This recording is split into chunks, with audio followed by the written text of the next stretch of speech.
ආයිබෝවන් දිනපතා විකාශනය වන ලංකාවේ ප්‍රථම සහ එකම බෞද්ධ පුවත් විකාශයත් සමගින් අදත් ඔබ හමුවන මම රවිශිෂාර මදුවන්ත ප්‍රථමයෙන් අවධානය පුවත් සිරස් තල වෙත.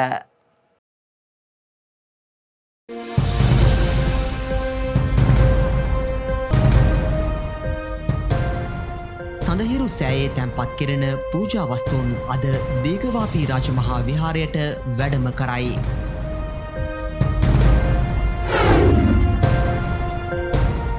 දුෂ්ටාබාධිත පුද්ගලයන්ගේ නිර්මාණ ඇතුළත් කඩතුරාව අග්‍රාමාත්‍යතුමාට පිරිනමයි.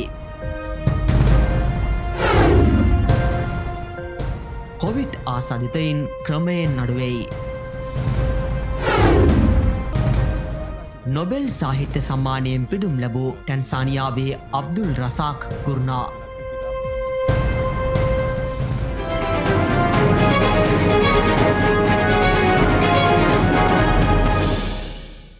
සඳහිරු සෑයේ තැන්පත් කරන කොත් වහන්සේ සහ චූඩාමාණික්‍ය හෙට දිනේ මහාඔය බොල්ලෑගම රාජමහා විහාරයට වැඩම කිරීමට නියමිතයි. මෙම පූජනීය වස්තුන් රැගත් පෙරහැර ආගමික ආශිර්වාද මැද්දේ අද උදෑසන මහියංගන රාජමහා විහාරයෙන් ගමන් ආරම්භ කළ අතර මාපාකඩ උරණිය රිදී මාලියද්ද බිබිල ශ්‍රී රේවත මාවත ශ්‍රී බෝධිරුක්කාරාමය බුළුපිටිය නාමල්ලොය ඉඟිනියාගල පොල්වත්ත අම්පාර සටන් පුහුණු පාසල සහ එරගම පසුකරමින් ගමන් කර අද දින ගමනාන්තය වන දිගවාපී රාජමහා විහාරය වෙත පැමිණේ. පූජනීය මහා සංඝරත්නයේ ආගමික ආශිර්වාද මැද්දේ මෙම පෙරහැරේ සම්පූර්ණ කටයුතු සිදු කෙරෙන අතර පෙරහැර ගමන් ගන්නා අවස්ථාවේදී රථවාහන පාලනය අදාළ පොලිස් කොට්ටාශය මගින් සිදු කරයි. ජාත්‍යන්තර සුදු සැරයටි දිනයට සමගාමීව දුෂ්ටාබාධිත පුද්ගලයන්ගේ නිර්මාණ ඇතුළත් කඩතුරාව නිර්මාණ ග්‍රන්ථයේ එළි දැක්වීම ඊයේ අග්‍රාමාත්‍ය මහින්ද රාජපක්ෂ මහතාගේ ප්‍රධානත්වයෙන් අරලියගහ මන්දිරයේදී පැවැත්වුණා. දුෂ්ටාබාධිත පුනරුත්ථාපන භාර අරමුදලේ ප්‍රකාශයක් ලෙස එළි දකින මෙම ග්‍රන්ථය ප්‍රාථමික සෞඛ්‍ය සේවා වසංගත රෝග හා කොවිඩ් රෝග පාලන කටයුතු රාජ්‍ය අමාත්‍ය විශේෂඥ වෛද්‍ය සුදර්ශනී ප්‍රනාන්දුපුල්ලේ මහත්මිය විසින් අග්‍රාමාත්‍යතුමාට පිළිගන්වනු ලැබුවා. ජාත්‍යන්තර සුදුසැරයට දිනය නිමිත්තෙන් දුෂ්ටාබාධිත පුද්ගලයන්ගේ සහභාගීත්වයෙන් වෙනදාට පැවැත්වෙන සුදු සැරයටි පාගමන හා සැමරුම් දින උත්සවය COVID-19 වසංගත තත්ත්වය හේතුවෙන් මෙවර සංවිධාන කර නොමැත.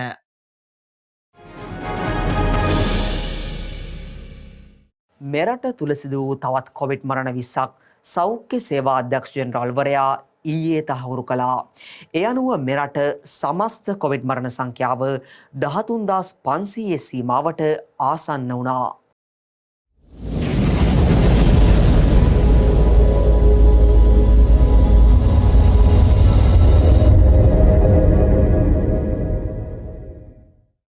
ඔක්තෝබර් මාස 14 වනදා සිදු වූ තවත් කොවිඩ් මරණ 20ක් සෞඛ්‍ය සේවා අධ්‍යක්ෂ ජෙනරාල්වරයා ඊයේ තහවුරු කළා. ඒ අනුව මෙරට සමස්ත කොවිඩ් මරණ සංඛ්‍යාව 13449ක් දක්වා ඉහළ ගොස් තිබෙනවා. අලුතින් වාර්තා කළ මරණ 20 අතරට කාන්තාවන් 9ක් සහ පිරිමි පුද්ගලයන් 11ක් අයත්. ඊයේ දිනේ මෙරටින් හඳුනාගත් සමස්ත කොවිඩ් රෝගීන් සංඛ්‍යාව 666ක්. ඒ අනුව මෙරටින් වාර්තා වූ සමස්ත කොවිඩ් රෝගීන් සංඛ්‍යාව 5,30,321ක් බව වසංගත රෝග විද්‍යාංශයේ වාර්තාවේ සඳහන්. 18 වෙනිදාත් මෙම එන්නත ලබා දෙනවා විද්‍යාලවල කොළඹ දිස්ත්‍රික්කයේ. ඊට පසු 21 වෙනිදා සිට මුළු දිවයිනම ආවරණ පරිදි මෙම එන්නත් වැඩපිළිවෙල ක්‍රියාත්මක වෙනවා.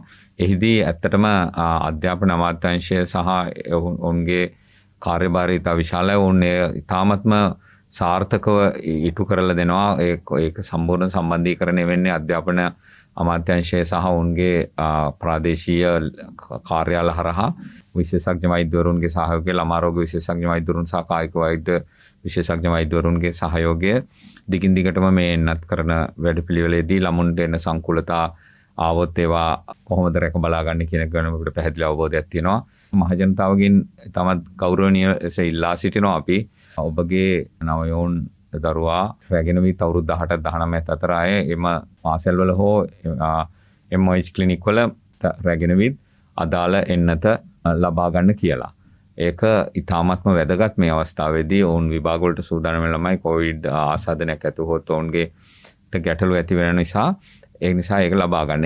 එම පියවර 18 19 ඉවර වුණාට පසු අපි 17 16 වයස් කාණ්ඩවල අයද ඊළඟට එන්නත් කරණයට වාජනය වෙනවා ඇති. ඒ පිළිබඳ ඒ වැඩපිළිවෙලත් ওই විදියටමයි සිදු වෙන්නේ. නමුත් මේ අවස්ථාවේදී ඒක නිසා අවුරුදු 16 17 ළමුන් එතනට එකන් එනපා. මොකද අවශ්‍ය නැහැ අපිට ඒක ඊළඟ පියවර හැටියට කෙරෙනවා නියතයි.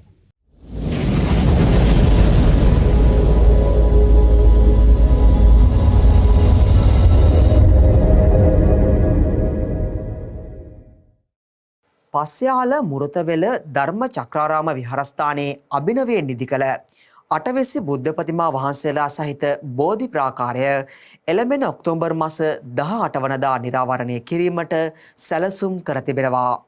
ඒ පිළිබඳව ධර්ම චක්‍රාරාම විහාරාධිපති පූජ්‍යපාද හාපිටිගම විජිත නාහිමියන් මෙලෙස අදහස් පළ කළා. ඔක්තෝබර් මාසේ 18 වෙනිදා අපේ මුරුතවල ධර්ම චක්‍රාරාම විහාරස්ථානයේ අභිනවයෙන් බෝධීන් වහන්සේ වටා බෝධි ඝරයක් ඉදි කරලා ඒ වගේම අභිනව බෝධි ප්‍රාකාරය සකස් කරලා බෝධීන් වහන්සේ වටා රංවැට සකස් කරලා ඒ විවෘත කරන උතුම් පින්කම මහා විහාර වංශික ශ්‍රී ලංකාරාමඤ්ඤ මහා නිකායේ අතිපූජ්‍ය මහානායක අග්ගමහා පණ්ඩිත මකුලෑවේ ශ්‍රී විමල අභිධාන මහානායක මාහිමිපාණන් වහන්සේගේ සුරතින් විවෘත කරලා ශ්‍රද්ධාවන්ත ජනතාවට වන්දනමානන කරන්නට අවස්ථාව සලසලා දෙනවා. මේ මහෝපාසිකා නෙළුම්දෙණියේ පොඩි අම්මා මාතෘ උපහාර බෝධිඝරයේ හැටියට මේ මෑණියන්ගේ නමින්ම බෝධිඝරය විවෘත කිරීම සිද්ධ කරනවා. සියලුම සිව්පසයෙන් අපෝපස්ථාන කරන මව්වරුන්ටත් මේක උපහාරයක් වේවා කියලා අපි ප්‍රාර්ථනා කරනවා. කොළඹ 7 ශ්‍රී සම්බෝධි මහා විහාරස්ථානය වෙත ශ්‍රීපාද පද්මානුරුවක් කොට්ටාවේ පදිංචි කෞශල්‍යා මදුෂානි මහත්මිය ඇතුළු පවුලේ පිරිස අද පරිත්‍යාග කළා. මීට වසර 3කට පමණ පෙර අභාව ප්‍රාප්ත වූ ඊඩී දුලාජ් සම්පත් මහතාට පින් පිණිස මෙම ශ්‍රීපාද පද්ම අනුරුව පරිත්‍යාග කළා. පරිත්‍යාගය බාර ගැනීම සිදු කළේ කොළඹ 7 ශ්‍රී සම්බෝධි මහා විහාරාධිපති බෞද්ධ මාධ්‍යජාලයේ ගරු සභාපති පූජ්‍යපාද බොරලන්දේ වජිරඥාන නායක ස්වාමින් වහන්සේ විසින්.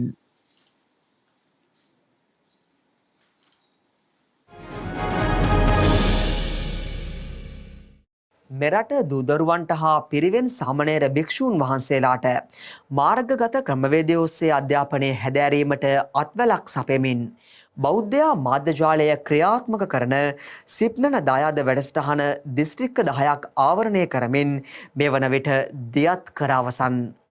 ව්‍යාපෘතියේ තවත් අදියරක් ඓතිහාසික මහනුවර පුරවරය කේන්ද්‍ර කර ගනිමින් එළඹෙන නොවැම්බර් මාස 3 වනදා දියත් කිරීමට බෞද්ධයා මාධ්‍ය ජාලයේ අප සැලසුම් කර තිබෙනවා.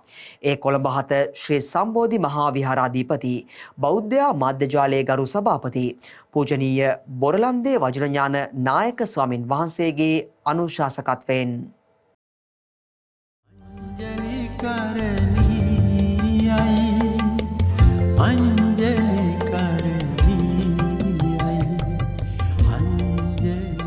පූජනීය දරණාගම කුසල ධම්ම නායක ස්වාමින් වහන්සේට පුණ්‍යානුමෝදනා කරමින් සිප්නන දායද වැඩසටහන බෞද්ධ අමාත්‍යාංශය මගින් ආරම්භ කළේ COVID-19 වසංගත තත්ත්වයේ හේතුවෙන් මෙරට දුවදරුවන්ගේ අධ්‍යාපනය අකර්මණ්‍ය වෙමින් තිබූ පසුබිමක් තුලයි.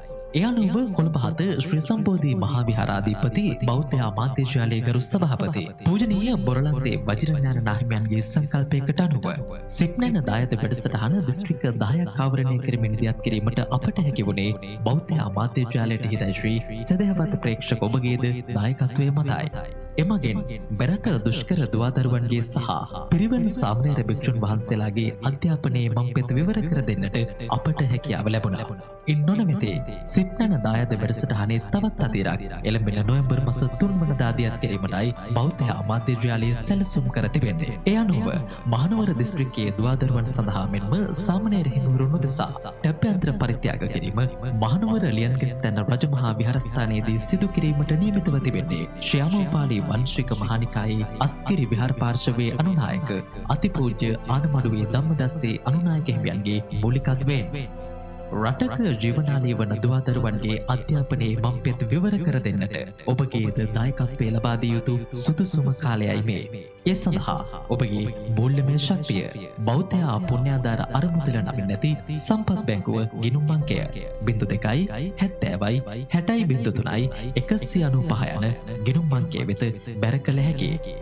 වැඩි විස්තර සඳහා 0114 942 607 යන දුරකථන අංකය ඔස්සේ ලබාගත හැකියි. अंजलि करनी आई अंजलि करनी आई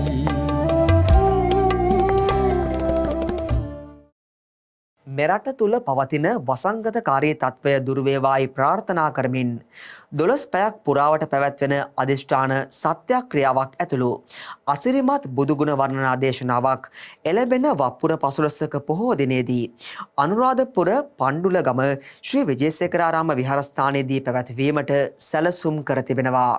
ඒ බෞද්ධ මාධ්‍ය ජාලයේ මාධ්‍ය අනුග්‍රහයෙන් අපි සියලුම පින්නතුන්ට ලංකාවේ විතරක් නෙමෙයි මුළු ලෝකයේ පුරාම ජීවත් වෙන සියලුම පින්නතුන්ට අපි ආරාධනාවක් කරනවා. අද ඉඳලා මේ උතුම් පින්කම සිද්ධ වෙන්නේ වප්පුර 15ක පොහොය දවසේ. එදා වෙනකම් අඩුම තරමින් ඒ වෙනකන්වත් කිසියම් ගුණයක් පුරන්න අඩුම තරමින් පන්සල් පද පහවත් රකිමින් මේ උතුම් පින්කමට එකතු වෙන්න. ඒ ලෝතුරා තථාගත සම්මා සම්බුදුරජාණන් වහන්සේ අපේ නිවසේ, අපේ විහාරස්ථානයේ, අපේ ආගමික තැන, එහෙමත් අපේ රෝහලේ, අපි සේවය කරන තැන කිසියම්ම තැනක බුදු පිළිම වහන්සේ නමක් තියෙනවා නම් ඒ බුදු පිළිම වහන්සේ ළඟ පහනක් දැල්වලා රැය පහන් වන පුරාවටම ඒ පහන නිවෙන්න දෙන්නේ නැතුව බලාගෙන ආරක්ෂා කරගෙන මේ උතුම් සද්ධර්ම අනුශාසනාව ශ්‍රවණය කරන්න. ඔබ කුසලයක නියැලෙන්න, සත් ක්‍රියාවක නියැලෙන්න. ඒ උතුම් පහන් ආලෝක ලක්ෂ ගණනෙන් ලංකාව පුරාම දැල්වෙද්දී, ලෝකයේ පුරාම දැල්වෙද්දී අපි ඒ උතුම් පහන් ආලෝකය දිලිසෙන්නාසේ මේ අවිදු අඳුර දුරු කරලා, ඒ වගේම කොරෝනා වැනි වසංගත දුරු වෙලා අපේ රටත්, ඒ වගේම මුළු ලෝකයක් සියලු රෝගීනොත් සුවපත් භාවයටපත් වෙලා මේ වසංගත ලොවෙන්ම මුලින්ම නැති වෙලා ගිහිල්ලා මුළු ලෝකයම සුවපත් වේවා කියන උතුම් ප්‍රාර්ථනාව සිද්ධ කරන්නට අපිත් සමග වප්පුර 15ක පොහොය දවසේ සවස් කාලේ ඉඳලා එකතු වෙන හැටියට ගෞරවයෙන් යුක්තව ආරාධනා කර සිටිනවා. දැන්වදානය විදෙස් පුවත් වෙත මෙවර සාහිත්‍ය සඳහා වූ නොබෙල් ත්‍යාගය ටැන්සානියානු ජාතික අබ්දුල් රසාක් ගුර්නාට හිමිව තිබෙනවා.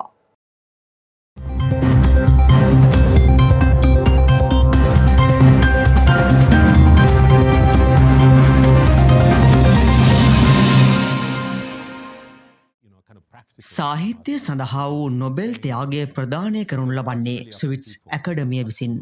යටත් විජිතවාදී බලපෑම් සහ සරණාගතයන්ට සංස්කෘතික සහ ජීවන රටා අතර ඇති වෙනස්කම් හේතුවෙන් මුහුණ දෙන ඉරණම පිළිබඳ ඔහුගේ සම්මුති විරහිත සහ දයානුකම්පිත විශ්ලේෂණය හේතුවෙන් ටැන්සානියානු ජාතික අබ්දුල් රසාක් ගුර්නාට මෙවර සාහිත්‍ය සඳහා වූ නොබෙල් ත්‍යාගය පිරිනමා තිබෙනවා. 1948 දී ටැන්සානියාවේදී උපත ලැබූ ගුර්නා ටැන්සානියානු සාහිත්‍ය සඳහා පමණක් නොව ලෝක සාහිත්‍ය උදෙසාද වැදගත් වූ සාහිත්‍ය කෘතීන් ගණනාවක් රචනා කර ඇත.